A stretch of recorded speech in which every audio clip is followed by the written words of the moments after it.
Good evening. This is Akashvani. I am Saira Mujtaba with the news at 9.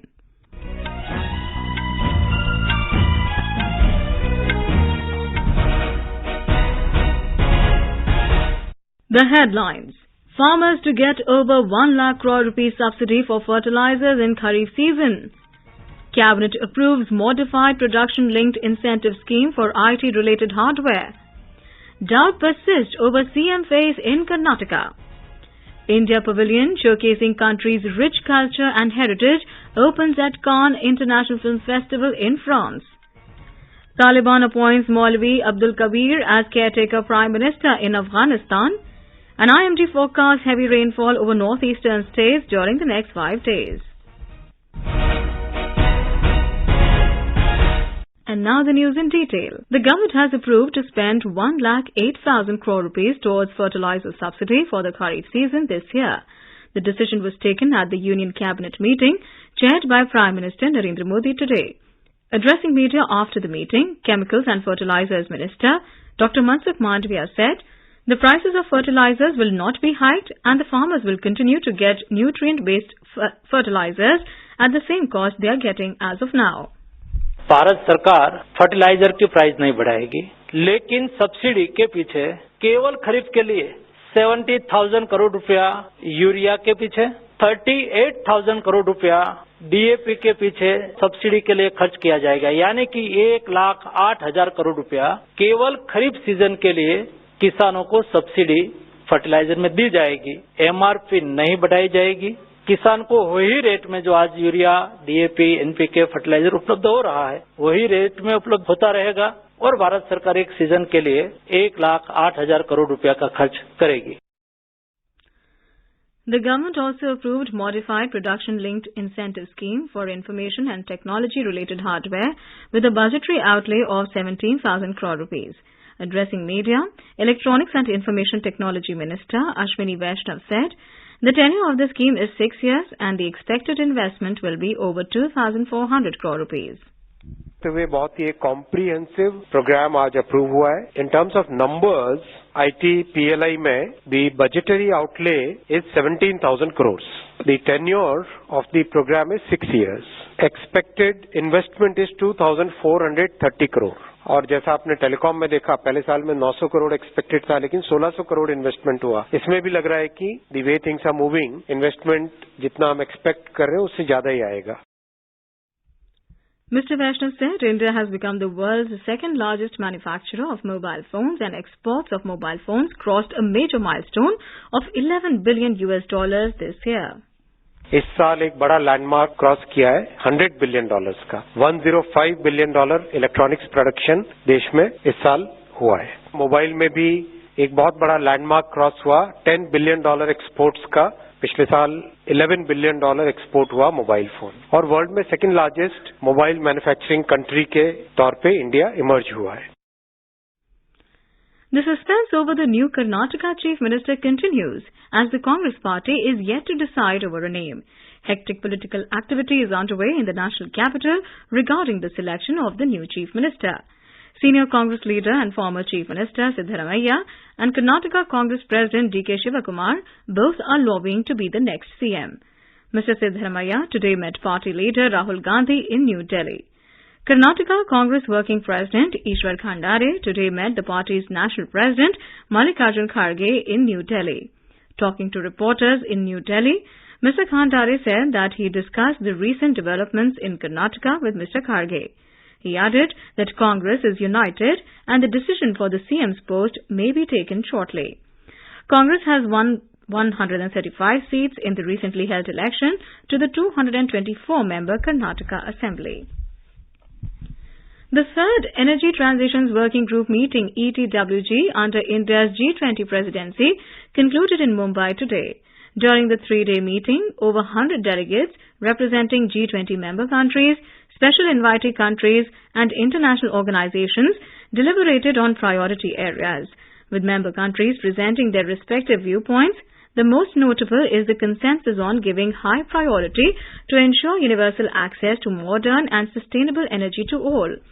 Talking to Akashvani News, Power Secretary Alok Kumar, who is also the chair for the ETWG, said that the deliberations have been highly successful and all priorities flagged by the Indian side have been fully accepted by other countries. We have successfully completed the third meeting of the Energy Transitions Working Group of G20 in Mumbai. Whatever priorities we had flagged from India's side, they were fully supported by G20 member countries. We also had 7 side events in which experts from different areas like offshore wind, like a small and modular reactor, low-cost financing, energy efficiency, they also assembled here. And the meeting was very successful. We are hopeful of coming out with a very good draft communique for energy ministers for the Goa meeting in July. Chairman of Hinduja Group, Sri Chand Parmanand Hinduja, died in London today following an illness. He was a British passport holder. The 87-year-old business tycoon was the eldest of the 4 brothers. SP Hinduja and his brothers Gopi Chand and Prakash were accused of receiving around 81 million Swedish krona in illegal commissions to help gunmaker AB Bofors secure an Indian contract. They were, however, absolved of the charges by a court. UPSC has decided to offer alternate centres to candidates of Manipur's Imphal Centre of Civil Services Preliminary Examination 2023 after reviewing the situation in Manipur. The examination is to be held on the 28th of May. The alternate centres are Aizawl in Mizoram, Kohima in Nagaland, Shillong in Meghalaya, Dispur and Jorhat in Assam, Kolkata in West Bengal and Delhi. The centre change option will be available to the candidates of Imphal Centre through the Interactive Voice Response System facility. UPSC said a message in this regard will be sent to each candidate on their registered mobile number. The option of change of centres for such candidates is also available on the website of UPSC from 12 noon today till 5 p.m. on Friday round the clock. Prime Minister Narendra Modi will inaugurate the International Museum Expo 2023 at Pragati Maidan in New Delhi tomorrow. The International Museum Expo is being organized as part of Azadi Ka Amrit Mahotsav to celebrate the 47th International Museum Day. The theme for this year is Museums, Sustainability and Well-being. During the program, Mr. Modi will inaugurate a virtual walkthrough of the upcoming National Museum at the North and South blocks. This is Akashvani giving you the news. For quick news updates round the clock, follow us on Twitter at AIR News Alerts. Welcome back. You're listening to News at 9. As the Narendra Modi government is completing 9 years in office this month, Akashvani News is bringing a series of special stories on the initiatives taken by the government. Today, we take a look at the progress of the Accessible India campaign or Sugamya Bharat Abhiyan. In the last 9 years, the Narendra Modi government has taken several steps for the welfare and development of Divyangjan in the country. Our correspondent reports that in this direction, the government launched a flagship campaign, Accessible India Campaign, on the 3rd of December 2015, which focuses on enhancing the accessibility of built-up environment, transportation system, and information and communication technology ecosystem to make the lives of differently abled people more convenient. More from our correspondent. The Accessible India campaign aims at formalizing the process of creating a barrier-free environment and providing a friendly access to Divyangjan in public facilities and places. Addressing All India Mayors Conference via video conference in Varanasi in 2021, Prime Minister Narendra Modi asked mayors to see that every facility in their cities is Divyang friendly as per Accessible India campaign. मेरे नगर में दिव्यांग जनों के लिए जो कुछ भी आवश्यकता है, कोई भी नई इमारत की रचना होगी, कोई भी नया रोड बनेगा, कोई भी क्रॉस सेक्शन आएगा, मैं सुगम्य भारत अभियान के तहत उसकी रचना के अंदर नियमों में वो डालूंगा ताकि दिव्यांग जनों के लिए समाज में स्थान है। टॉयलेट बनेंगे तो एक तो दिव्यांग जनों की आवश्यकता के अनुसार बनेगा। Since the launch of the campaign, over 1,700 central and state buildings and 700 railway stations have been made accessible for Divyangjan. Besides, all 35 international and 55 domestic airports are equipped with accessibility features like ramps and lifts with braille and auditory information systems. Anand Kumar for Akashvani News, Delhi. Prime Minister Narendra Modi will lay the foundation stone and dedicate several railway projects worth more than 8,000 crore rupees in Odisha tomorrow via video conferencing. During the event, he will also flag off the Vande Bharat Express between Puri and Howrah. The Prime Minister will lay the foundation stone of redevelopment of Puri and Cuttack railway stations.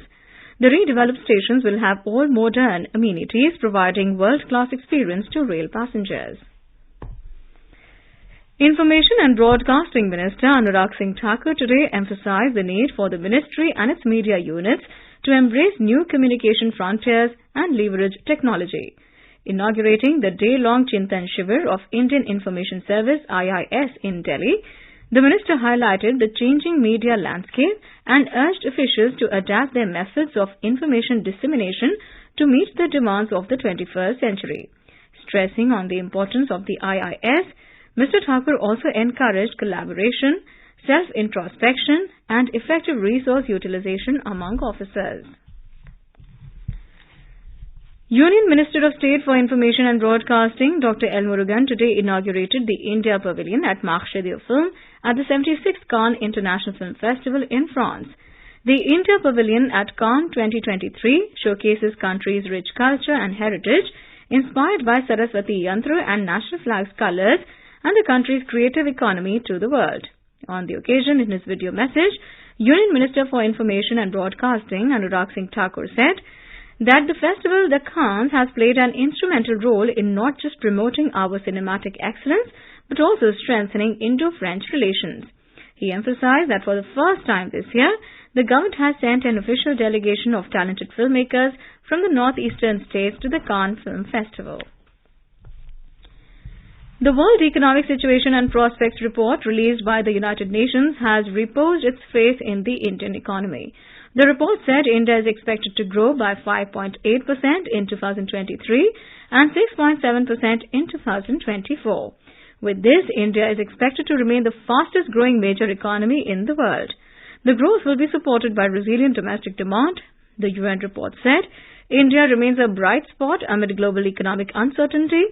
It said inflation in India is expected to decelerate to 5.5% in 2023 with the moderation of global commodity prices and slower currency depreciation. The report said that economic growth in India is expected to remain strong, while the prospects for other South Asian nations are more challenging. In Afghanistan, the Taliban regime has appointed Mawlawi Abdul Kabir as the caretaker Prime Minister and interim head of the cabinet. The decision was taken by the supreme leader of the Afghan Taliban, Mullah Haibatullah Akhund, owing to ill health of Mullah Muhammad Hassan Akhund, the acting head of the Taliban regime. Muhammad Hassan had reportedly suffered a heart attack in early April and is unable to recover and resume his responsibilities since then. Mullah Hassan Akhund and Mawlawi Kabir had both served as members of the Supreme Council. In Italy, at least 8 people died while thousands were forced to evacuate their homes due to floods triggered by torrential rain. The floods battered Italy's northern Emilia-Romagna region. According to officials, 8 bodies had been retrieved from various locations. India Meteorological Department IMD has predicted heavy rainfall spell over northeastern states during the next 5 days. It said a western disturbance has a cyclonic circulation lies over Jammu and Kashmir. IMD said light to moderate widespread rainfall is likely to continue over northeast India at isolated places over Arunachal Pradesh, Assam, Meghalaya, Manipur, Mizoram and Tripura. The Weather Office also forecast heavy rainfall at isolated places over sub-Himalayan West Bengal and Sikkim. And in IPL cricket, Delhi Capitals set a target of 214 runs for Punjab Kings at Dharamshala. For Delhi Capitals, Riley Russo smashed 82 runs in just 37 balls. And now, before we end the bulletin, the headlines once again. Farmers to get over 1 lakh crore rupee subsidy for fertilizers in Kharif season. Cabinet approves modified production-linked incentive scheme for IT-related hardware. Doubt persists over CM face in Karnataka. India Pavilion showcasing country's rich culture and heritage opens at Cannes International Film Festival in France. Taliban appoints Mawlawi Abdul Kabir as caretaker Prime Minister in Afghanistan. And IMD forecasts heavy rainfall over northeastern states during the next 5 days. For details of these stories and more, log on to our website www.newsonair.gov.in and News on AIR app. That's all in the news at 9. Good night.